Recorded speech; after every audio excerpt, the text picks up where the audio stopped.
Entonces, para hoy día teníamos esas dos lecturas obligatorias, una que es Contribución a la crítica de la economía política, solamente la parte del prólogo, y la otra que es Value, Prices and Profit, que en realidad es la transcripción de un discurso que dio Marx eh, en una conferencia en, en Inglaterra.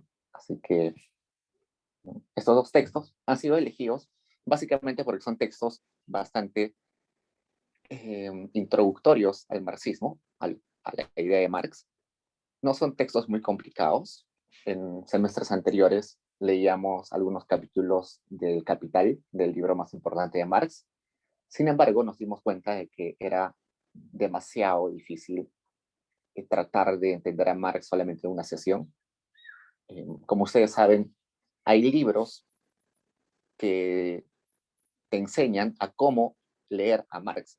Entonces, Marx es tan complicado que hay libros que te enseñan a entender a Marx o libros que te enseñan a cómo leer a Marx. Entonces, por eso que hemos optado por no hacerlos leer de frente al Capital. Seguro que luego en otros cursos como Economía Política pueden indagar más sobre eso y seguro, por curiosidad, varios de ustedes también van a leer a Marx. Lo bueno, cuando se estudia Marx es un tema un poco delicado por todo lo que implica tanto con los prejuicios sobre Marx y también por el otro lado el fanatismo sobre Marx, ¿no? Aún en un lado hay personas que defienden a rajatabla Marx y por otro lado hay personas que sin haberlo leído, sin haberlo entendido, hablan totalmente en contra de Marx. Entonces, por eso que es un tema delicado. Eh, pero ustedes estén en el lado donde estén a favor de Marx o estén en contra de Marx, deben dar una opinión informada. Entonces, creo que eso es lo más importante, ¿no? Porque en diarios, en televisión, sale gente hablando sobre marxismo, sobre Marx, criticando o a favor, pero te das cuenta al final de que no saben en realidad nada sobre lo que dijo Marx o simplemente se han dejado llevar por, por lo que dicen los demás, ¿no? No han leído directamente a Marx y dicen pachota y media que no tiene nada que ver con lo que realmente escribió. Entonces, veamos un poco quién es Marx. Marx nació en 1918, lo que hoy sería Treveris, y murió en el 83, 1883. Como se dan cuenta, es una época bastante interesante. Es una época que en Europa, sobre todo en Inglaterra y Francia, hay muchos cambios ideológicos, cambios en las relaciones de poder, cambios en la idea de cómo se debe gobernar.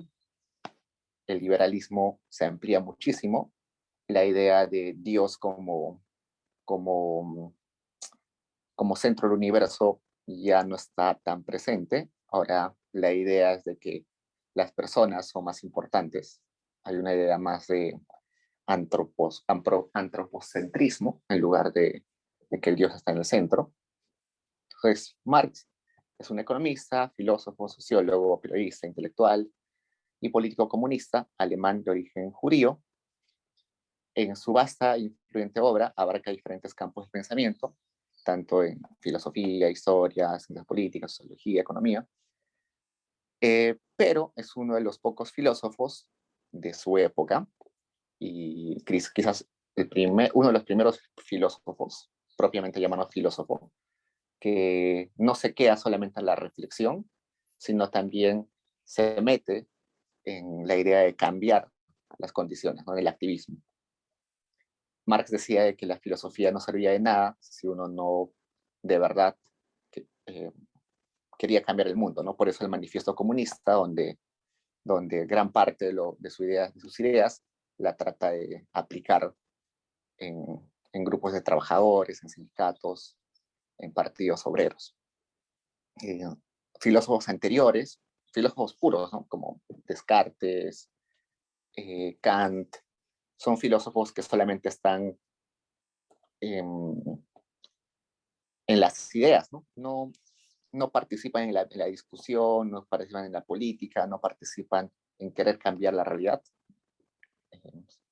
pero Marx es totalmente distinto. Él sí quiere participar de la política, del cambio. Y bueno, junto con otros filósofos, se le considera uno de los pioneros del comunismo. Cuando hablamos de marxismo, no tenemos que pensar el marxismo como una cosa aplicada, sino más bien como una herramienta para entender los fenómenos de la sociedad. Entonces, usualmente cuando escuchamos marxismo, asociamos con, no sé, estatización, nacionalización, mayor poder del Estado. Y a esos son ideas que han venido luego con las interpretaciones de otras personas sobre Marx, por la aplicación del marxismo en diferentes realidades. Pero en realidad el marxismo es una herramienta de análisis de la realidad. Al igual que existe, por ejemplo, el marginalismo, que es una forma de estudiar las decisiones de las personas, considerando que estas personas deciden en el margen, es decir, en la última cantidad de unidad que consumen. Del mismo modo que estudiamos la química, la filosofía, pero la química, la física con el método científico, que es un método sistemático y todo eso. Igual, esos son herramientas para ver fenómenos que se presentan en la vida, en la realidad. Igualito, el marxismo es una forma, una herramienta con la cual se analiza la realidad. Entonces, como cualquier herramienta, no es mala ni es buena. ¿No? Yo puedo tener una herramienta en mi casa, un hacha. Un hacha no es buena ni mala por sí sola. Puede ser buena si la utilizo para producir algo, pero puede ser mala si la utilizo para matar a alguien con ese hacha. Entonces el marxismo está desligado de esa característica de ser bueno o malo. Simplemente es una herramienta. Sus efectos, cómo se use, pueden ser calificados como buenos y malos, pero la herramienta en sí no se puede decir que es muy mala. Por eso decimos que acá, el análisis marxista, el análisis marxista es una corriente de pensamiento originada en Europa, principalmente durante la segunda mitad del siglo XIX, básicamente en Alemania, con Marx y con Engels. Marx y Engels escribían varias cosas juntos, entre ellos el Manifiesto Comunista y otros libros más. Ellos sintetizan la metodología de la disciplina económica, sociológica y filosófica para construir dos principales sistemas coordinados de conocimiento. Uno se llama el materialismo dialéctico y el otro el materialismo histórico. Si recordamos nuestras clases de estudios generales de letras, dialéctica se refiere a que tenemos contraposición de ideas, ¿no? Dialéctica quiere decir que hay dos posiciones, dos ideas. Una idea que se podemos llamar tesis, otra idea que podemos llamar antitesis, que refuta la tesis, y que finalmente van a converger, van a discutir entre ellas, entre esas ideas, y va a salir un resultado, ¿no? Un consenso entre ambas. Y eso se le llama la síntesis. La tesis se contrapone con la antitesis y sale una síntesis. A eso más o menos se llama la dialéctica. ¿Por qué materialismo? Porque materialismo está diciendo que la materia prima para la generación de ideas es el choque de ideas. Interesante, ¿no? Para que se creen nuevas ideas, se necesita que haya contraposición de ideas inicialmente. Solamente así puede evolucionar el conocimiento. Y eso es una de las ideas interesantes de la filosofía de Marx. Por otro lado, el materialismo histórico lo que nos está diciendo es que la misma historia es materia prima de la historia futura. ¿Eso qué quiere decir? Que lo que ha pasado hace años, en la prehistoria, bueno, hace 100, 200 años, sirve de insumo para lo que va a venir en el futuro. Por tanto, resulta que nosotros podemos imaginar con cierta certeza cómo va a evolucionar la historia de la humanidad, ¿no? Porque hemos hablado en clases anteriores del path dependence, ¿no? Una vez que sucede un evento, ese evento condiciona lo que va a suceder en el futuro. Eso es más o menos lo que dice el materialismo histórico. Todo lo que sucedió en el pasado va a condicionar el futuro, tanto en las relaciones eh, sociales, en las relaciones económicas, en todo eso. Entonces nos dice, si del pasado ha habido explotación de un grupo de personas contra otro grupo de personas, es de esperar de que esa explotación en algún momento llegue a un punto de ebullición social donde los desfavorecidos se rebelen y puedan tomar el poder, entonces hay un cambio drástico en la historia, ¿no? Eso nos ha enseñado la historia. Muchos momentos críticos de la historia de la humanidad han sido así, ¿no? Una desigualdad tremenda, donde un grupo de personas sometió a otra, llega el momento donde esa desigualdad es tan grande, tan invivible para los desfavorecidos, que se tienen que rebelar, no les queda de otra. Y así generan cambios, ¿no? La Revolución Francesa es un ejemplo de eso, ¿no? La Revolución Francesa es simplemente un estallido porque la población francesa de menos recursos ya no podía vivir. Y hacen que la clase dominante, los reyes, sean decapitados y cambia totalmente el régimen de gobierno y las relaciones entre personas. Inclusive las mismas ideas sobre libertad, sobre cuáles son los derechos de las personas, sobre la dignidad humana, cambian, ¿no? Entonces, eso es lo que nos dice con el materialismo histórico. Entonces, si la historia o los eventos históricos son materia prima de lo que viene en la historia, Marx va a decir que él puede, más o menos, decirnos qué va a suceder en el futuro. Ya hemos pasado por un periodo de esclavismo, un periodo feudal, un periodo capitalista. ¿Qué es lo que viene? ¿No? Y según su análisis del pasado, él dice que luego va a venir un socialismo, luego ese socialismo un comunismo, y ese comunismo va a ser muy parecido a, al sistema económico del pasado, como un círculo, ¿no? Vamos a regresar a un sistema muy parecido al prehistórico. Entonces, lo que les he dicho es como un resumen bastante simple de lo que es materialismo dialéctico y materialismo histórico. Seguro, si alguno ha leído más sobre esto, me va a decir que está un poco incompleto, bastante incompleto, pero básicamente eso es a grandes rasgos, para que entiendan la importancia de lo que dice Marx. Pero lo que quiero que quede claro acá es que el marxismo no es bueno ni malo, ¿okay? Simplemente es una forma de analizar y de entender la realidad, de entender las relaciones sociales. En particular, el marxismo le da prioridad, o bueno, el marxismo dice que la historia de la humanidad es la historia de la lucha de clases, ¿no? O también por ahí dice que la historia de la humanidad es la historia de la producción. Y en esa producción se esconden relaciones de poder. Entonces, es una forma interesante de ver la historia, ¿no?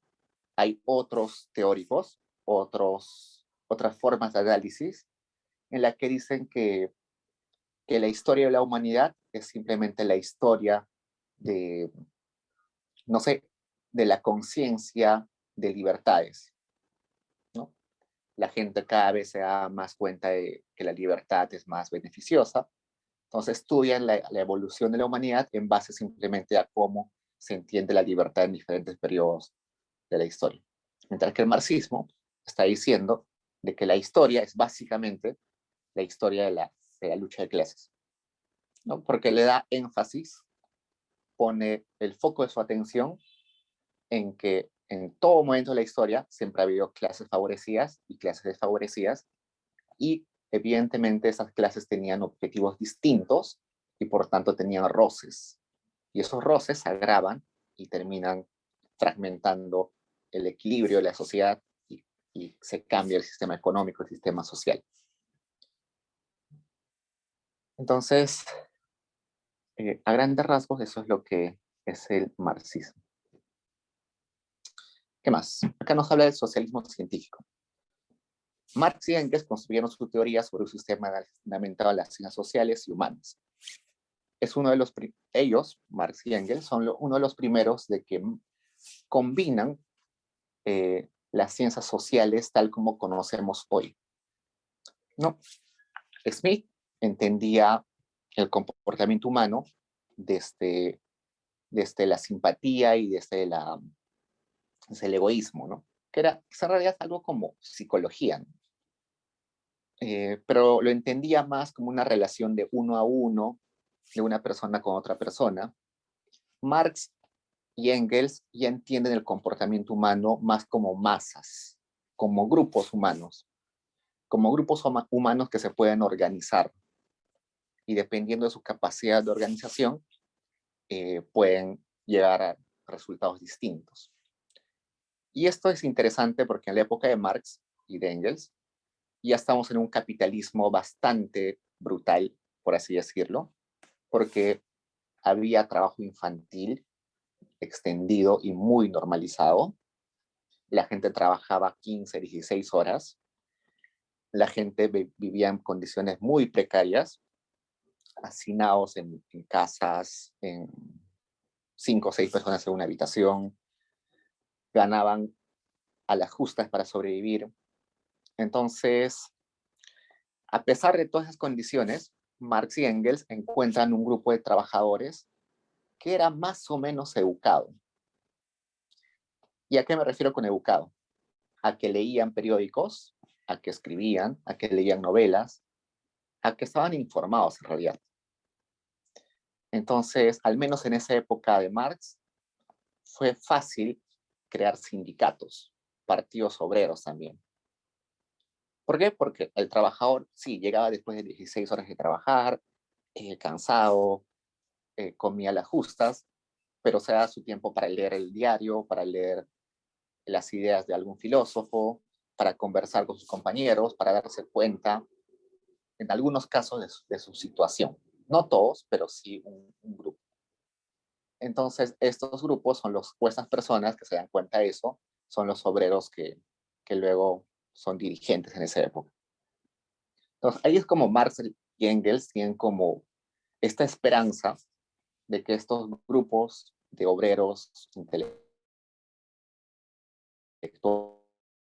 o inteligentes, organizados, puedan como generar una revolución. Sin embargo, con el paso de los años, las décadas, los siglos, eso se ha ido un poco desvirtuando, ¿no? Hoy en día, un trabajador típico llega a su casa cansado, se pone a ver televisión, se pone a jugar en su celular, ya no está como muy informado de su situación, ¿no? Entonces, esa capacidad de organizarse, esa capacidad de acumular poder de negociación, ya, ya se ha desvanecido bastante. ¿Qué más? El método marxista es fuertemente diferenciado por sus fundadores de todas las iteraciones anteriores de socialismo, como socialismo científico en contraste con socialismo utópico, característico del socialismo francés y de la Comuna de París. Ese socialismo científico que nos da Marx y Engels tiene mucha esperanza en que va a haber un grupo de obreros que se va a organizar y va a generar un gran cambio.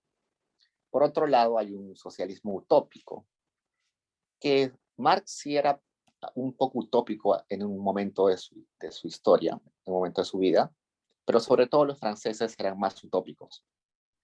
Ellos creían que sí, iba a haber una revolución, iba a haber un cambio del sistema económico, el capitalismo iba a fracasar, pero que esto iba a demorar un montón y que no iba a depender de los obreros, sino que el mismo capitalismo, por sus propias contradicciones, iba a terminar consigo mismo. Interesante, ¿no? Nos está diciendo que el capitalismo tiene debilidades, tiene pilares muy mal fundamentados, que él mismo se va a autodestruir. Eso también lo entiende Marx, pero a la vez dice que los obreros tienen un papel fundamental. Por eso es que en el manifiesto comunista llama a la clase trabajadora a unirse, a organizarse, ¿no? Pero hay otros socialistas en la época de Marx que creían que era algo inminente y donde los trabajadores simplemente tenían que esperar. Y esto es de... bueno, sí, fue lo que iba a decir. Bueno, pero eso del socialismo utópico, en realidad duró muy poco, porque la mayoría de los marxistas posteriores, los socialistas posteriores a Marx, sí trataron de aplicar y como agilizar este final del capitalismo, ¿no?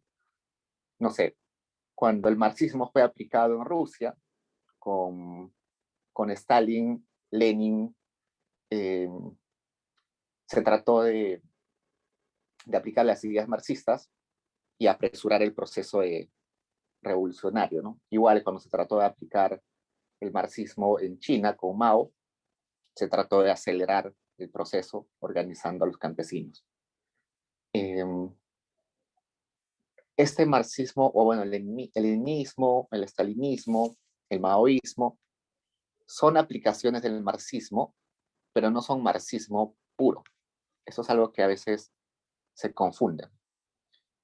Resulta que el marxismo nace en Alemania, que tenía condiciones muy parecidas a la de Inglaterra, donde la gran masa de personas eran obreros y un pequeño porcentaje eran dueños de tierras o dueños de capital, dueños de empresas.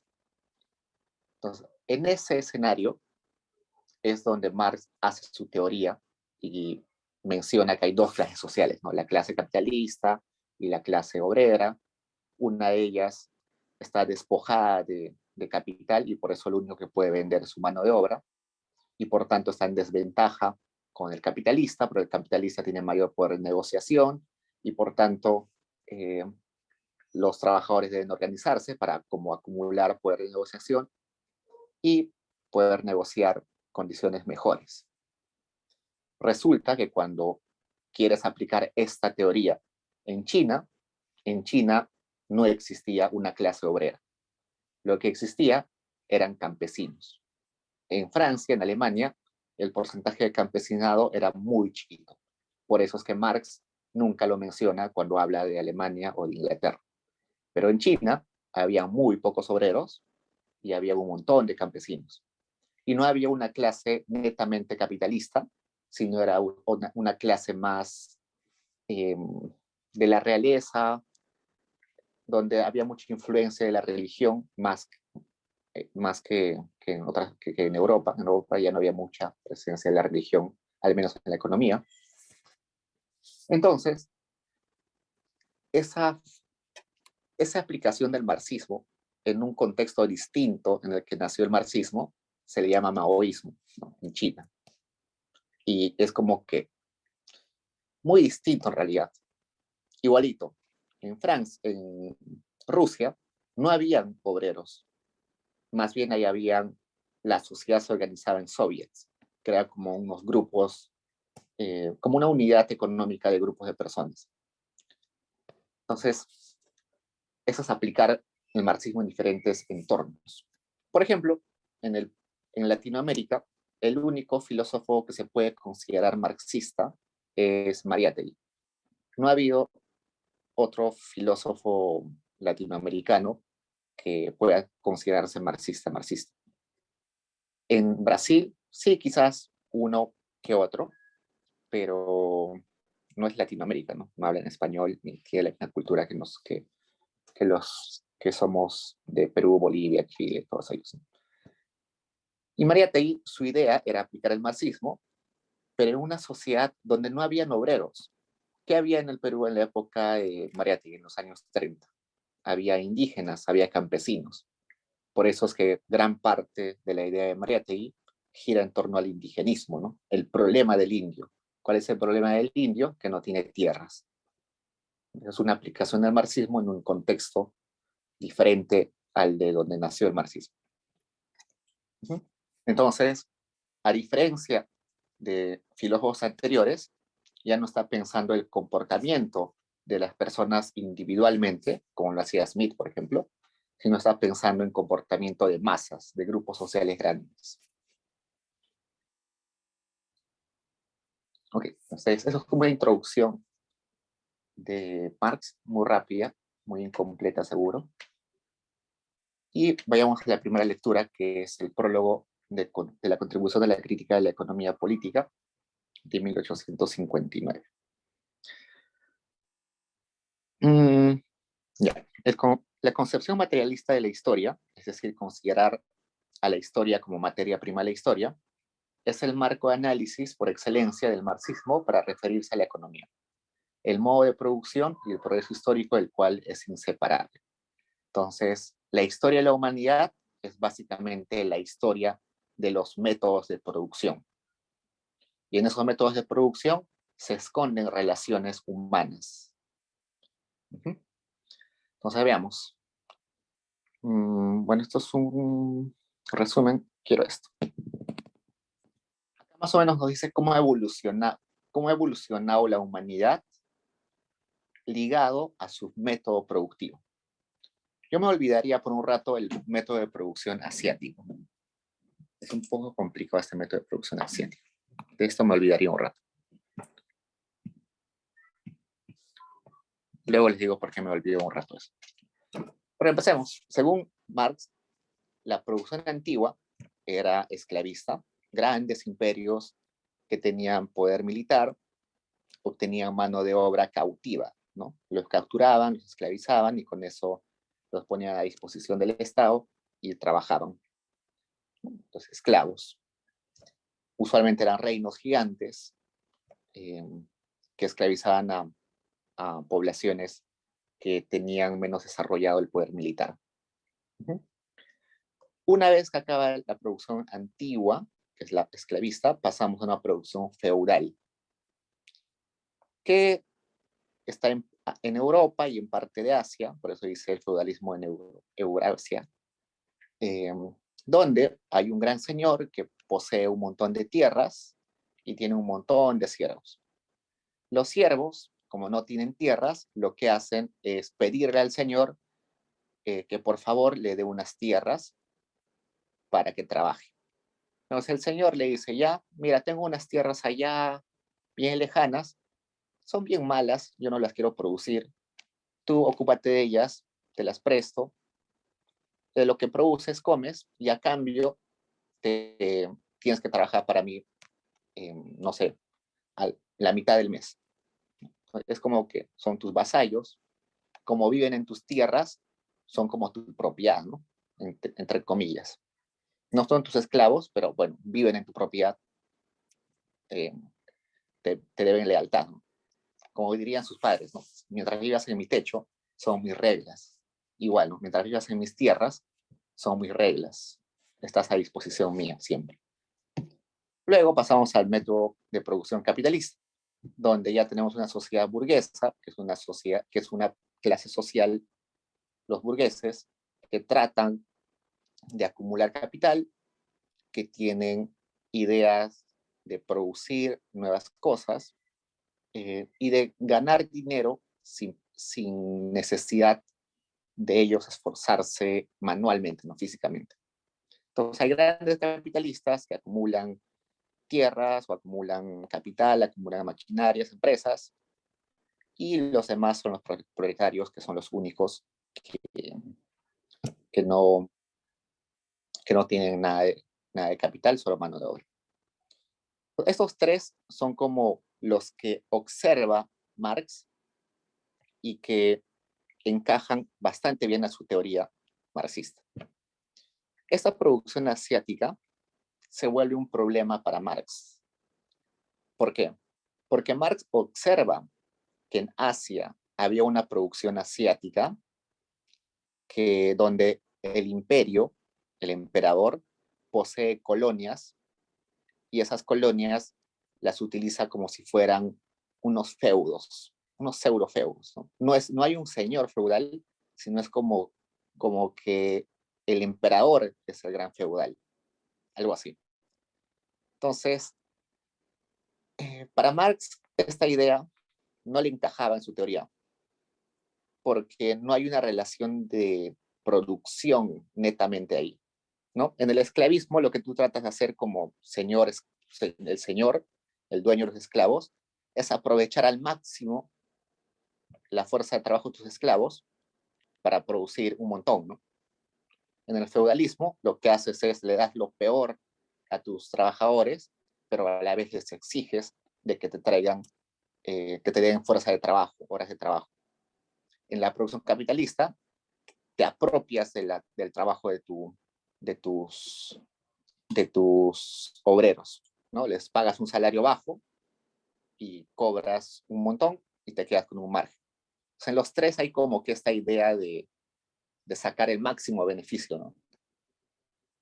Pero en el método de producción asiática no era así, era más bien algo como lo que hoy en día entendemos de los incas, ¿no? Que era una organización social donde más primaba el bienestar de la gente, porque de alguna forma, ustedes recuerdan los incas, ¿no? En los incas lo que sucedía era de que los incas iban a un territorio y le decían a un territorio que todavía no conquistaban y le decían, oye señor Chimú, somos los incas, queremos que ustedes se anexen a nuestro imperio del Tahuantinsuyo, pero ¿aceptan o no aceptan? Si aceptan, tienen que pagarnos tributos, tienen que darnos mano de obra, tienen que hacer carreteras, tienen que cultivar las tierras del sol, las tierras del Inca, y nosotros dejamos que ustedes sigan adorando a sus dioses. ¿Ya? Y vivimos pacíficamente. Pero si no aceptan, les declaramos la guerra y los obligamos y los esclavizamos, los volvemos yanaconas. Los yanaconas eran como los esclavos incas. Entonces los chimús, los waris, tenían la opción, ¿no? Se anexaban pacíficamente o simplemente entraban en guerra con los incas. Si se anexaban pacíficamente, los incas respetaban la autonomía de esa cultura, solamente les exigían tributos, les dejaban seguir adorando a sus dioses. El Inca, para ganar esa lealtad y que no se rebelen, no les exigía demasiado.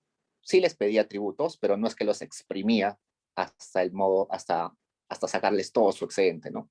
Sino que para ganar legitimidad, lealtad, era generoso el Inca. Eso más o menos parecido era en Asia.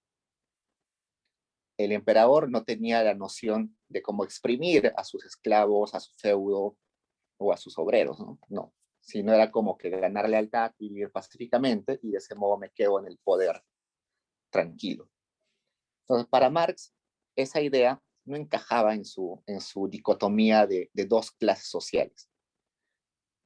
Lo menciona en el libro, en sus libros, pero siempre es como que lo deja a un lado, no lo profundiza mucho, exactamente porque no encaja en esa forma de pensar de que hay que extraer el máximo de tus siervos, de tus vasallos. Ok, entonces, ¿cómo hemos pasado de estas formas de producción, de estos modos de producción en la historia? Resulta que inicialmente, antes del esclavismo, existía un comunismo primitivo. El comunismo primitivo es simplemente tribus, ¿no? Cada tribu era una familia, cada familia tenía como un jefe, y en cada familia se dividían el trabajo, ¿no? Uno cazaba, otro se quedaba cuidando la cueva, otro, no sé, pescaba, ¿no?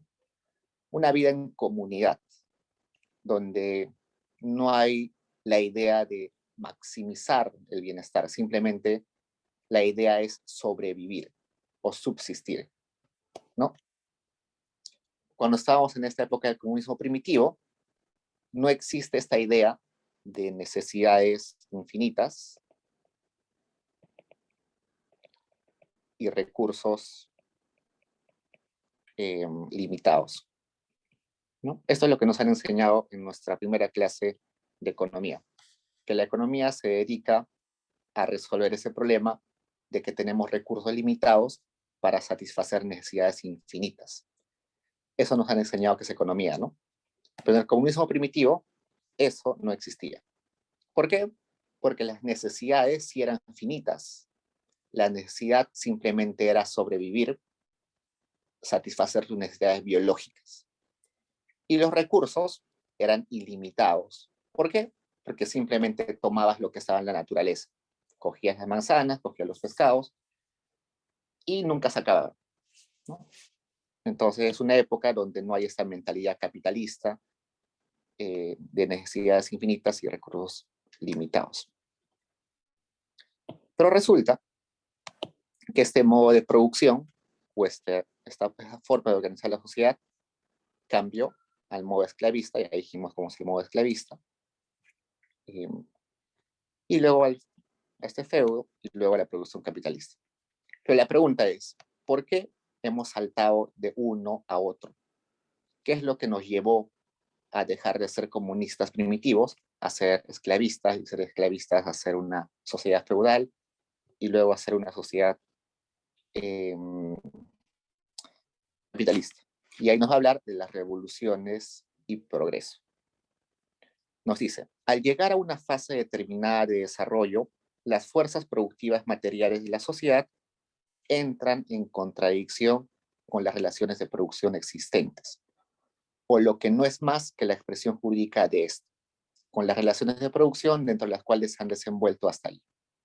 Entonces, en resumen, lo que nos está diciendo es que había una época en la que el comunismo primitivo funcionaba genial, todos felices, pero ese mismo comunismo tenía algún defecto, y ese defecto se volvió cada vez más grande hasta que se llega a una revolución, y esa revolución quiebra el sistema y nos transformamos en uno nuevo. Igual, la producción esclavista funciona bien en un tiempo, pero hay una contradicción propia del esclavismo, algo que no encaja bien. Se llega a una revolución y y cambiamos al feudalismo. Igual el feudalismo funciona bien un tiempo, hay una contradicción que se hace muy notoria, que se hace insostenible para un grupo de la sociedad, hay una revolución y cambiamos. Si hemos asumido eso en estos 4 periodos, es de esperar que en el capitalismo también funcione bien un momento, haya una contradicción intrínseca del capitalismo y eso nos lleve a una revolución y pasemos a una nueva etapa, a una nueva forma de producción. Y Marx luego nos va a decir que vamos a pasar a un socialismo. Y desde socialismo vamos a pasar a un comunismo. Y ese comunismo va a ser muy parecido al comunismo primitivo. Entonces sería como, y bueno, y una vez que llegamos al comunismo, vamos a volver a una forma esclavista y una forma feudal, y así sucesivamente, ¿no? Entonces la historia de la humanidad sería así circular. Esa es la idea de Marx en un momento, pero también Marx se da cuenta luego de algunos años de que quizás dentro de su imaginario o de su análisis, él no podía imaginar algo después del capitalismo que no sea el socialismo. O sea, por ejemplo, si Marx hubiera vivido en la época esclavista, ¿se hubiera imaginado un sistema feudal? Difícil, ¿no? Si Marx hubiera nacido en una época feudal, ¿se hubiera imaginado un sistema capitalista? Difícil, ¿no? Igual, Marx nació en una época capitalista, quizás muy temprana, 1800 tantos. Quizás era difícil para él imaginar cómo iba a evolucionar el capitalismo o a qué iba a cambiar el capitalismo. Hasta hoy mismo, ¿no? Hasta hoy que ya estamos en un capitalismo que ya tiene algunas contradicciones bastante grandes, es difícil imaginar lo que va a venir, ¿no? Lo más cercano a lo que va a venir es un socialismo, no porque estemos no porque Castillo haya ganado, sino simplemente porque así la historia nos ha enseñado de que así es la evolución de los modos de producción. Entonces, por ejemplo, una contradicción que hay en el capitalismo es la naturaleza de la inversión.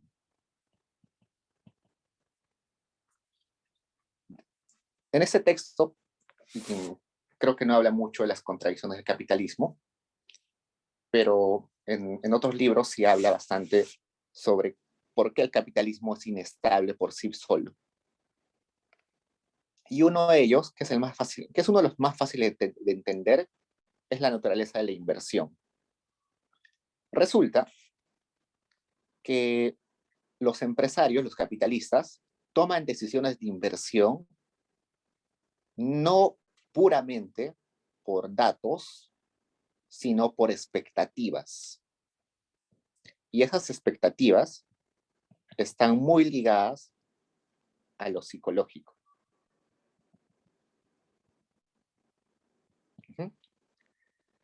Entonces, no sé, puede ser que yo soy un inversionista y mi instinto empresarial me dice de que Amazon va a ser la empresa más grande de la historia de la humanidad e invierto toda mi plata en Amazon. Los analistas, los estudiosos me dicen que Amazon no va a ser la empresa más grande de la humanidad porque, porque tiene un montón de problemas, ¿no? Tiene una deuda gigante, puede ser que sea sancionada en China por algunos daños que hizo a los trabajadores allá. Ha tenido un montón de problemas con los productos que vende porque no los inspecciona bien. Pero yo soy tan entusiasta de que voy a invertir toda mi plata en Amazon. Y eso va a hacer que Amazon, vamos a poner acá, eso va a hacer que Amazon crezca rápido, crece un montón, y la economía crece un montón, ¿no? Crece la economía, porque la gente tiene altas expectativas. Luego, va a llegar un momento en que yo me voy a dar cuenta, oye, Amazon en realidad no creció tanto. Hice una mala inversión. Entonces saco mi plata y la economía cae. Entonces, al igual que yo, un montón de gente saca su plata, entonces la producción de Amazon y la producción de la economía cae, ¿no? Todos dicen, todos se ponen pesimistas. Y luego llegamos a una recesión. Y luego aparece otra empresa, otra oportunidad, no sé, descubrimos que el Perú tiene litio y que el litio nos va a hacer millonarios. Entonces nos ponemos muy expectantes, muy efusivos e invertimos un montón y la economía crece de vuelta. Y luego nos damos cuenta que el litio en realidad no era tan bueno, era muy contaminante y ¡plá!, de vuelta caemos. Entonces, lo que nos dice Marx es que esa inestabilidad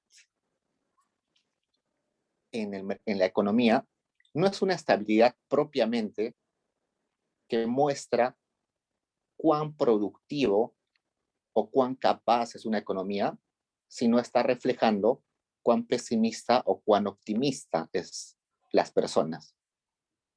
Entonces no está reflejando lo que verdaderamente tiene como fortalezas y debilidades una economía, sino está reflejando cuán fuerte o débil es mentalmente el empresario. Entonces, eso va a generar momentos de sobreproducción y momentos de producción insuficiente o subproducción. Y es exactamente esos momentos de subproducción que generan las crisis económicas. Resulta que hasta ahora hemos tenido un montón de crisis económicas y cada vez han sido más grandes, más complejas. Entonces, según Marx, una de esas crisis económicas nos va a llevar a darnos cuenta de que el capitalismo no sirve y vamos a tener que cambiar de sistema económico. Y curiosamente, Marx tiene un montón de razón, porque todas las crisis económicas que han sucedido en la historia tienen características muy parecidas. Al parecer, los seres humanos no aprendemos de los errores de las crisis económicas. Todas las crisis económicas se han originado más o menos por lo mismo. No todas en sí, pero la mayoría han sido originadas básicamente por lo mismo. por burbujas económicas, que básicamente es que las personas se ponen muy efusivas con el mercado, y luego esa burbuja explota cuando te das cuenta de que estabas demasiado optimista. ¿No? Por ejemplo, en el 2008, la crisis se originó básicamente porque todos nos pusimos optimistas con el mercado inmobiliario. Dijimos, el mercado, ningún terreno, ninguna casa baja de precio nunca, ¿no? Eso es lo que nos dicen siempre. La mejor inversión de nuestra vida es comprar una casa. El precio de una casa nunca va a bajar, siempre va a subir. Es una muy buena inversión. Bueno, en Estados Unidos no se cumplió eso. Entonces, todo Estados Unidos se puso muy optimista, todo el mundo compraba casa, a la justa tenía para comer, pero igual el banco me daba un préstamo para comprar una casa. Y fue tan grande el crecimiento, y llegó un momento en que la gente no podía pagar su hipoteca, se dieron cuenta que era simplemente expectativas y no estaba fundamentado en fundamentos macroeconómicos. Y cuando se dan cuenta de eso, se desploma la bolsa de valores, se desploma el precio de las casas, se desploman el valor de los bancos que dieron sus créditos. Entonces, hubo un montón de estudiosos que dijeron, mira, nos equivocamos, fuimos muy optimistas, de esta hora hay que poner reglas más estrictas, de esta hora hay que poner nuevas condiciones para dar préstamos hipotecarios. Sí, lo hicieron, 2009, 2010, 11, hubo un montón de conferencias, el Banco Mundial, el FMI se reunió con varios bancos centrales, pusieron más reglas, pasaron 10 años, todas esas reglas se eliminaron. ¿Por qué? Porque supuestamente esas reglas, esas restricciones, esas regulaciones, impedían el crecimiento del sistema financiero. Y ahora estamos sin reglas de ese tipo, y evidentemente, sin esas reglas, se hace mucho más probable una nueva crisis como la de 2008. Entonces, sí, parece que no aprendemos y vamos a llegar a una crisis muy parecida. Entonces, acá nos dice más o menos, bueno, en este grafiquito de acá, les dije que había este paso, ¿no? De un sistema a otro, de un sistema a otro, pero no les conté qué es lo que sucedía acá, para que, qué contradicción se generaba ahí, para que haya una revolución y por tanto un cambio de sistema económico o de modo de producción. Y eso está explicado acá, en este slide. Entonces nos dice que el comunismo primitivo, un tiempo era chévere, todos vivíamos en tribus, familias, no nos separábamos mucho de nosotros, hasta que se desarrolló la agricultura. Entonces, la agricultura, cuando se descubre la agricultura, vivir de forma primitiva, vivir recolectando, cambiando de lugar, ya no se hace interesante, ya no se hace eficiente. Ahora lo eficiente es quedarse en un solo lugar, ¿no? Como en el comunismo primitivo, simplemente tomabas la manzana que estaba ahí, cazabas el animal que estaba cerca, tomabas el pescado que estaba ahí. Entonces, cuando se acababa la fruta, se acababa el pescado, se acababa los animales, te ibas a otro lugar, ¿no? Y ya está, tenías nuevo alimento. Pero resulta que empiezan a crecer la cantidad de población. Entonces, los territorios donde uno se puede mover ya no son tan amplios, ¿no? Se acabó los recursos en donde mi tribu vivía, me voy a 1 kilómetro más allá. Resulta que en esa parte ya hay otra tribu y no me deja entrar. Me quiero ir hacia el otro lado, 2 kilómetros hacia el otro lado. Llego y hay otra tribu ahí y no quiere aceptarme, no quiere compartir sus recursos. ¿Qué hago? No me puedo mover. Entonces me tengo que quedar en mi mismo lugar. Me quedo en mi mismo lugar, resulta que no hay recursos. Entonces, en ese momento es el que se desarrollan nuevas técnicas para que la tierra produzca más productos, ¿no? Entonces, eso es el desarrollo de la agricultura.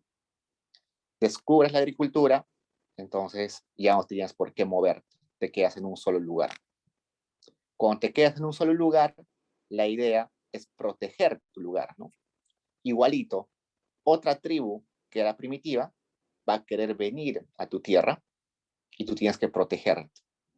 Y para protegerte tienes que generar un cierto grado de organización, ¿no? Personas que estén vigilando, quizás un grupo de pequeños vigilantes, un grupo que haga cercos, no sé. Entonces eso ya genera como, ya no son tribus pequeñas, sino ya se vuelve más como una organización, ¿no? Una organización de personas,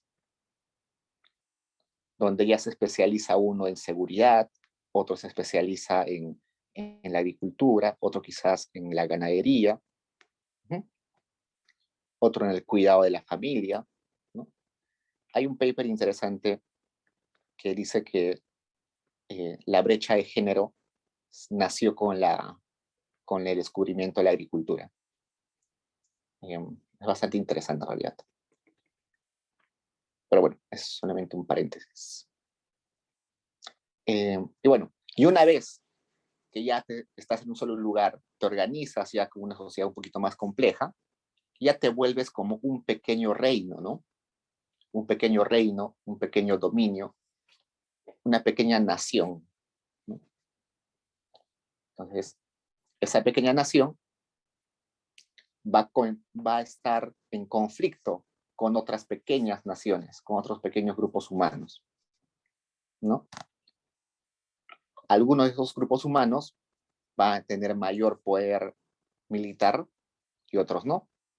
Entonces, los que tienen mayor poder militar, mayor fuerza, mayor violencia, van a ser aquellos que van a someter a los otros. Y ahí nace el sistema esclavista. Cuando esos grupos someten a otros, nace el sistema esclavista. Luego sucede que el sistema esclavista funciona bien un tiempo, genial, pero ya empieza a nacer esta noción de que las personas deben ser libres, pero sobre todo empieza a que los esclavos ya no sean rentables. Eso es interesante. Gran parte de la abolición de la esclavitud no es porque la humanidad dijo, todos somos iguales, tenemos derechos humanos, no podemos tener eh, cautivas a las personas. No. Gran parte de la esclavitud nace básicamente, gran parte de la abolición de la esclavitud nace porque costo-beneficio ya no era rentable tener esclavos. ¿Por qué? Porque cuando tú tienes un esclavo, tienes la propiedad de una persona. Por tanto, tienes que satisfacer todo lo necesario para que este esclavo trabaje todos los días. Si se enferma, tienes que curarlo. Si se rompe una pierna, tienes que mantenerlo todo el tiempo que está enfermo y darle de comer. Si tiene hijos, tienes que también darle de comer a sus hijos hasta que puedan trabajar los hijos. Si se muere, tienes que eh, mantener a la viuda. No sé, y así, ¿no? Bueno, y si no cuidas a tu esclavo, se muere, y si muere, estás perdiendo parte de tu riqueza, ¿no? Entonces es muy caro mantener un esclavo. Mejor es tener gente libre, ¿no? Si, si mi trabajador se rompe una pierna, lo despido y no tengo que mantenerlo todo el tiempo que esté enfermo. Eh, si se muere, no tengo que mantener a su esposa. ¿No? Si está enfermo y no va a trabajar, no le pago el salario. Entonces llega un momento en la historia en que costo-beneficio, tener esclavos, ya no es rentable. Suena feo, ¿no? Yo sé, suena feo, horrible.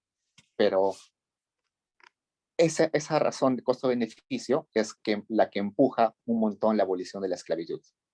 Es más, si vamos un poquito más a la época contemporánea o la época moderna, la guerra civil en Estados Unidos, donde peleó el norte contra el sur, Y bueno, los estadounidenses dicen que fue una guerra por la libertad de los negros o de los afrodescendientes, que fue una guerra que mató, que hizo luchar entre hermanos, pero cada uno tenía ideales distintos. Pero en realidad esa guerra fue porque uno de los bandos era esclavista y el otro bando era no esclavista. El bando esclavista era aquel bando que producía, que se dedicaba a la agricultura y por tanto necesitaba mano de obra barata, que eran los esclavos, o mejor, mano de obra cautiva, que eran los esclavos. Y por otro lado, el otro bando era una clase que ya no se dedicaba a la agricultura, sino a la industria. Entonces no quería esclavos, quería obreros, ese bando. Entonces fue en realidad una pelea para, para ver cuál de las dos formas de acceder a mano de obra era la que se establecía legalmente en Estados Unidos. La forma de acceder esclavista o la forma de acceder a trabajo de forma de trabajadores libres. Bueno, una vez de que toda esta idea de que costo-beneficio ya no es rentable ser esclavistas, hay la abolición de la esclavitud, entonces lo que sucede es que los grandes señores, o los que tenían un montón de plata, se quedan con las tierras y los esclavos quedan como siervos. Ya no son propiedad de, del dueño, pero viven dentro de sus tierras y por tanto le deben lealtad. Entonces, una vez que llegamos a la época feudal, funciona bien un tiempo, pero los feudales, o la relación feudal donde hay un siervo y un señor, todavía sigue siendo una situación de servidumbre, ¿no? ¿Por qué? Porque uno, el siervo trabajaba a cambio de poder vivir en la tierra del otro. No había una relación de salarios, de pago, ¿no? Simplemente una relación de reciprocidad. Tú me das la posibilidad de vivir en tu tierra, yo te doy un tiempo de unos días de trabajo, ¿no? Y básicamente, como estamos hablando de vivir en tierras, era producción agrícola, ¿no?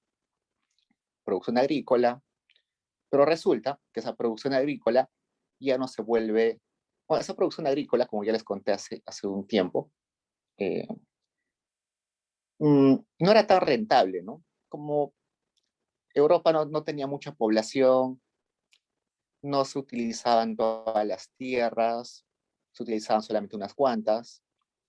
Luego nace esta explosión demográfica en Europa, la cantidad de población crece muy rápidamente, por tanto la demanda de alimentos crece también exponencialmente y la única forma de producir alimentos es con más tierras, por tanto las tierras se hacen más valiosas. Y como las tierras se hacen más valiosas, se empiezan a acumular las tierras en pocas manos. A la vez, este crecimiento de la población hace que la población necesite más productos, más ollas, no sé, más utensilios, más muebles, y toda esa producción de esos bienes ya no se puede hacer simplemente en pequeñas unidades productivas, sino ahora se necesita producir en masa. Y para producir en masa se necesita grandes centros productivos, gran cantidad de mano de obra. Entonces se generan grandes empresas y las empresas necesitan obreros, pero la gente vive en el campo. Entonces la gente del campo se muda a las ciudades alrededor de las empresas, se convierten en obreros y ahí es cuando llegamos a la época capitalista, ¿no? Entonces, cuando el método o cuando la producción agrícola de baja intensidad se vuelve ya no rentable, evolucionamos a otro tipo de producción, ¿no? Entonces, así como esas contradicciones de cada forma de producción nos hacen cambiar de modo de producción. Y bueno, y en cada una de estas etapas de la historia siempre hay este antagonismo de clases, ¿no? En los esclavistas hay un señor dueño de los esclavos y hay los esclavos. En los feudales hay un señor y hay siervos. En la producción capitalista hay un capitalista y los obreros, ¿no? Entonces siempre va a haber en las etapas algunas clases, las clases dominantes y las clases eh, desamparadas, pongamos ese nombre. Y evidentemente cada una de esas clases tienen objetivos distintos. Y como tienen objetivos distintos, van a ir chocando cada vez. Y de ahí nace esta idea de la dialéctica, ¿no? La dialéctica es choque de ideas, choque de objetivos. Entonces, una clase tiene un objetivo, la otra clase tiene otro objetivo, chocan hasta que en un momento tiene que salir algo de eso, ¿no? Uno de ellos tiene que ganar o tienen que ceder algo. Entonces, eso se llama dialéctica. Mm, ya, acá más o menos está esto, ¿no? Lo mismo que les dije hace un rato. La, pero viendo en clases, ¿no? El paso del comunismo primitivo a la producción esclavista es básicamente la controversia entre los líderes de las tribus, ¿no? ¿Qué tribu tenía líderes con mayor poder de, de someter a otros? Era el que esclavizaba, ¿no? Acá la controversia entre los esclavos y amos, los esclavos se dan cuenta de que, bueno, los amos se dan cuenta que los esclavos ya no son rentables y además también a la vez resulta que los esclavos ya están pidiendo como mayor libertad, se dan cuenta que están siendo abusados y también se levantan. Y acá también la controversia entre siervos y señores feudales, ¿no? Los siervos se dan cuenta que ya no tienen mucho que hacer en la tierra del señor feudal, entonces se van a, a las ciudades para trabajar en las fábricas. Bueno, entonces Marx y Engels hacen una crítica al capitalismo y a esta sociedad burguesa, a la forma en que toman decisiones los capitalistas.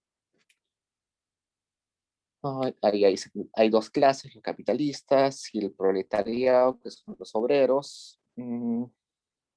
Okay.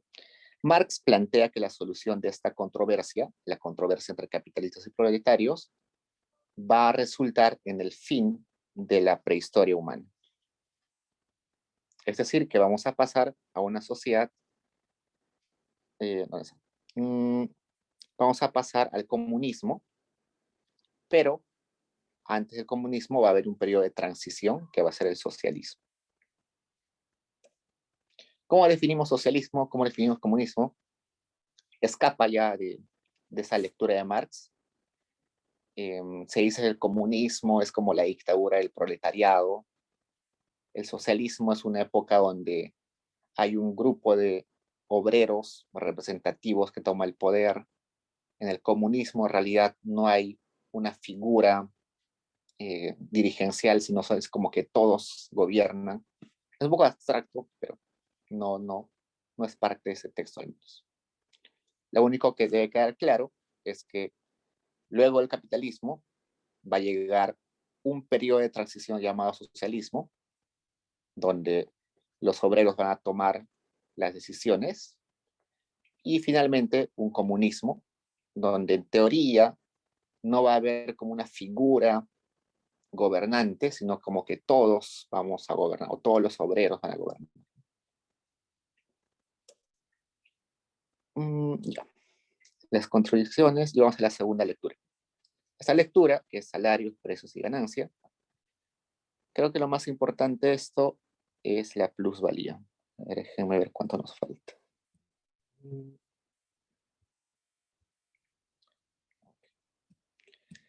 resulta que ¿qué es una mercancía? La mercancía el nombre mercancía recién aparece con Marx. Cuando hablábamos en los anteriores autores, Smith, Ricardo, todos, hablábamos de bienes, de productos, pero tratábamos de no utilizar la palabra mercancía, porque mercancía ya es un término más, porque recién Marx empieza a utilizar. ¿Por qué? Porque no solamente está considerando que es un bien que evidentemente tiene que tener valor de uso, un bien que no tenga valor de uso no puede ser una mercancía. Es decir, una mercancía tiene que servir para algo al menos. Y una mercancía siempre va a tener un valor de cambio, es decir, siempre se va a poder transar por otro bien. Y es mercancía porque dentro de ella se esconden relaciones de poder. Entonces, una mercancía es, por ejemplo, el pantalón jean que me compré el fin de semana. Es una mercancía y yo la compré porque cumple una serie de características que son deseables para mí, ¿no? Es de mi talla, el color me gusta, la calidad de la tela me gusta, me entalla bien, es la marca que me gusta. Lo compré porque cumple una serie de características. Y genial, ¿no? Lo compré. Pero si nos ponemos más reflexivos, ese pantalón que yo compré no solamente es una serie de características físicas, sino que esconde detrás una serie de relaciones humanas, ¿no? Yo me puedo preguntar, ¿qué empresa es la que hizo ese pantalón? Es una empresa, digamos, no sé, Denim Lab, no sé, Denim Lab, ya. Pero Denim Lab no tiene muchas fábricas en el mundo. En realidad subcontrata productores, quizás en la India. Y en la India, eh, ¿quién es el que cose los pantalones? Son mujeres con pocos recursos. Quizás son niños que no van a la escuela y que prácticamente están en estado de esclavitud. Y los desechos, ¿dónde lo botan? En unos ríos, los tratan para que sean reutilizables.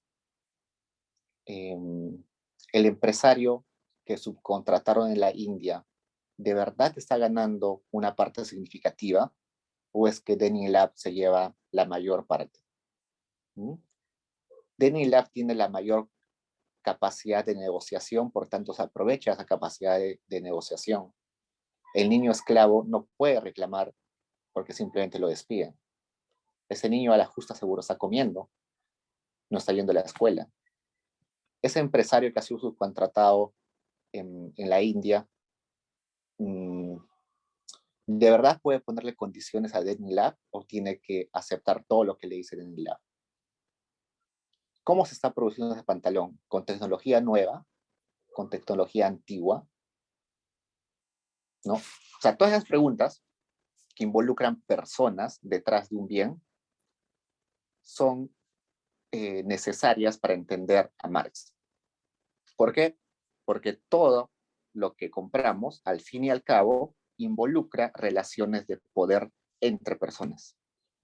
Puede representar relaciones de esclavitud, como les dije en el niño que trabaja, puede estar reflejando asimetrías en el género. No sé, las mujeres son las que trabajan usualmente en el sector textil, porque no otros sectores no las contratan. Puede estar eh, subordinando a países como la India, que como tienen poca regulación en contaminación ambiental, pueden contaminar un montón ahí. Puede que sea una relación asimétrica de poder entre una transnacional y un pequeño productor en la India, ¿no? Entonces, todo eso que, que está detrás de la mercancía, todo eso que está detrás de un bien, implica que sea mercancía. Por eso es que llamamos mercancía, esa complejidad. Pero resulta que nosotros, como consumidores finales, cuando vamos a una tienda, no nos ponemos a pensar en eso, ¿no? No nos ponemos a pensar en que hay un niño que está trabajando, que hay un trabajador que seguro está enfermo, está subsistiendo, que se están respetando los límites de contaminación. No, simplemente me gusta el pantalón, me entalla y ya está. A eso se le va a llamar el fetichismo de la mercancía. El fetichismo de la mercancía es eso, que solamente nos fijamos en las características del bien sin importarnos las relaciones que hay detrás de ese bien. Eso es una parte fundamental de Marx. Por otro lado, resulta de que el trabajo, que nosotros habíamos dicho en los autores anteriores, es la fuente de valor, con Marx se va a convertir en mercancía. El trabajo se va a convertir en una mercancía más. Ya no es la parte central que le da valor a los bienes, sino es una mercancía más, como si fuera un pantalón, como si fuera una casaca, como si fuera una laptop. La mano de obra o el trabajo es una mercancía más. Y como mercancía más, como una mercancía más, su precio se va a determinar por factores de mercado, ¿no? Solamente va a importar lo que el trabajo puede aportar a la producción. Entonces, eso es un cambio radical en Marx. La fuerza de trabajo se convierte en mercancía. Y resulta que las personas o los obreros no se dan cuenta, en su mayoría, de que su trabajo que aplican en una jornada laboral genera más de lo que les pagan. Es decir, su salario es mucho menor a lo que produce. Si el trabajador fuera totalmente consciente de que su producción diaria genera 100 soles, el trabajador podría decir, oye, yo te estoy haciendo ganar 100 soles, dame lo más cercano a 100 soles, ¿no? Puede negociar con el capitalista, ¿no? Oye, yo me mato trabajando todos los días, te hago ganar 1000 soles al día, al menos págame algo cercano a 1000 soles. Resulta que los trabajadores, según Marx, no tienen esa conciencia. Por tanto, para el capitalista se le hace muy fácil apropiarse de parte del trabajo del obrero. Y a esa apropiación del trabajo se le llama plusvalía. Es decir, el trabajador trabaja, digamos, 8 horas. A las 3 horas de trabajo ya ha producido lo equivalente de su salario de ese día. Entonces, con 3 horas de trabajo ya era suficiente para que le paguen su salario. Pero le quedan 5 horas adicionales de trabajo. Esas 5 horas adicionales de trabajo se va a ir directamente al bolsillo del capitalista. Y a esa parte se llama la plusvalía. Ok, entonces vamos a ver esto. Okay. Entonces, los salarios se determinan como el trabajo ahora es una mercancía, se va a determinar por la demanda y por la oferta, ¿no? Entonces, veamos un poco. Por el lado de la oferta y por el lado de la demanda. Los trabajadores van a demandar trabajo, entonces van a necesitar al menos que le paguen un salario W. Ese salario W va a depender ¿de qué? Del costo de subsistencia. Entonces, pero es al revés. Esto es oferta. ¿Quién oferta trabajo? El obrero. Entonces, el obrero, para ofertar trabajo, al menos va a pedir el salario que le permite subsistir, le permite estar un día más con vida y poder regresar al trabajo el día siguiente.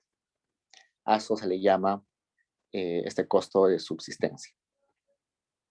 Entonces, ese costo de subsistencia determina el salario, en parte, no en todo, pero en parte. Y por otro lado, la demanda está determinada por la cantidad de personas que quieren comprar el bien, ¿no? Eso va a depender de los precios de los insumos, de los precios de las maquinarias, por ejemplo. Pero nosotros recordamos que las maquinarias también son trabajo, ¿no? Son trabajo, pero como guardado, ¿no? La maquinaria en realidad es trabajo acumulado para producción futura. Entonces, a grandes rasgos, el salario de una persona va a depender del costo de subsistencia y también del costo del trabajo que ha sido aplicado en una maquinaria. ¿Qué más?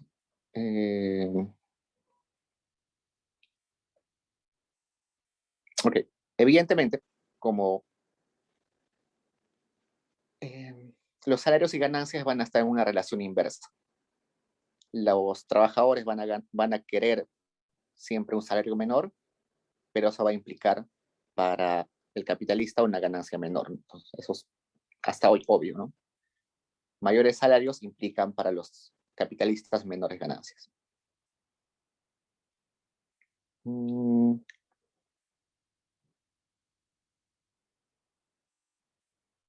Esto no es necesario, pero acá nos está diciendo, ya, un aumento de salarios puede tener efectos distintos sobre los salarios reales. Estos son salarios nominales. En la clase anterior les dije que salarios nominales serán diferentes a salarios reales, ¿no? Salario nominal es lo que me dan en soles. Salario real es lo que verdaderamente puedo comprar con esos soles. ¿No? Si aumenta el salario nominal, evidentemente voy a tener más billetes en mi bolsillo, ¿no? Tengo más billetes en mi bolsillo. Pero resulta que como obrero yo puedo comprar dos tipos de cosas: bienes de lujo o bienes de consumo de primera necesidad, como arroz, papa, todo eso. Si yo compro bienes de primera necesidad, lo que va a pasar es que voy a comprar más pollo a la brasa, no sé, más pizzas, no sé. Entonces se va a generar un aumento de la demanda de esos bienes. Aumenta la demanda de esos bienes, por tanto, las personas que producen pollos a la brasa, pizzas, todo eso, van a aumentar sus precios. Si todo el mundo quiere pollos a la brasa, aumenta el precio del pollo a la brasa. Y además, las personas que son dueñas de las pollerías, todo eso, van a ganar más dinero. Hasta ahí bien. Entonces, aumenta mi salario nominal, aumentan los precios de los bienes de primera necesidad. Por otro lado, yo podría comprar bienes de lujo. Pero resulta que los bienes de lujo son muy escasos, ¿no? Si a mí me aumentan el sueldo, compraré quizás una cadena de oro más. La demanda no sube mucho. Sube insignificantemente. Casi nada. Y peor, ¿no? Los obreros que a las justas están subsistiendo, si les aumentan el sueldo en 10 soles, van a utilizar los 10 soles para comer, no lo van a utilizar para bienes de lujo. Entonces, Marx dice que básicamente no va a aumentar la demanda de esos bienes, porque los obreros no consumen eso. Por tanto, los dueños de esas empresas que producen bienes de lujo no van a aumentar sus ganancias, a lo mucho van a quedarse con las mismas ganancias o van a bajar. Entonces, esos dueños de las fábricas de bienes de lujo van a decir, mira, mi demanda no está subiendo, pero los trabajadores están trabajando más, están ganando más. Entonces, no me conviene producir bienes de lujo. Mejor me voy a producir bienes de necesidad, de primera necesidad. Entonces, cierran su fábrica de joyas y se van a producir alimentos. Entonces, si hay menos empresas que producen joyas, la oferta de joyas cae y los precios de las joyas suben. Pero cuando esos empresarios se van a producir bienes de primera necesidad, entran nuevas empresas, hay más competencia, hay más oferta y por tanto los bienes bajan de precio. Entonces, por un lado, suben los precios de primera necesidad, por otro lado, bajan los bienes de primera necesidad y por otro lado, suben los precios de los bienes de lujo. Entonces, este aumento de precios no le va a importar mucho a, a nuestro amigo Marx, porque los obreros no consumen bienes de lujo. Y el salario real sería esto, ¿no? Salario real es igual a mi salario nominal, pongamos W mayúscula, entre precios. Me dice que aumentó mi salario y mis precios, por un lado han subido y por otro lado han bajado. Digamos que que se han neteado, y estos dos se netean. Entonces el precio queda constante. Si el numerador ha aumentado y el denominador se ha mantenido constante, el salario real ha aumentado. Entonces un aumento de salario nominal se ha trasladado a un aumento en el salario real de los trabajadores. Y eso creo que es lo más importante de esa parte. Lo demás ya es más complementario. ¿Preguntas, chicos? Igual las diapositivas la tienen ahí.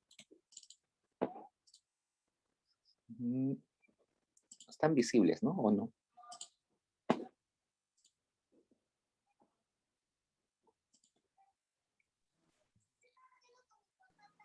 Yo las busqué en Paideia, Diego, pero no encontraba tus diapos. No sé si solamente me pasa a mí. No, A ver, chequea. A ver, Recién han chequea. aparecido. Recién están.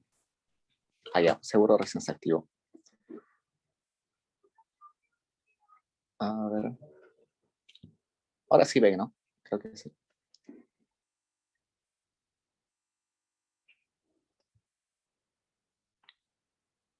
Y Sí, ya ya se debe ve. estar, ya debe estar empezando el control, chicos. Así que suerte. Nos queda 4 minutos. Si tienen preguntas, estoy acá. Mares control 5.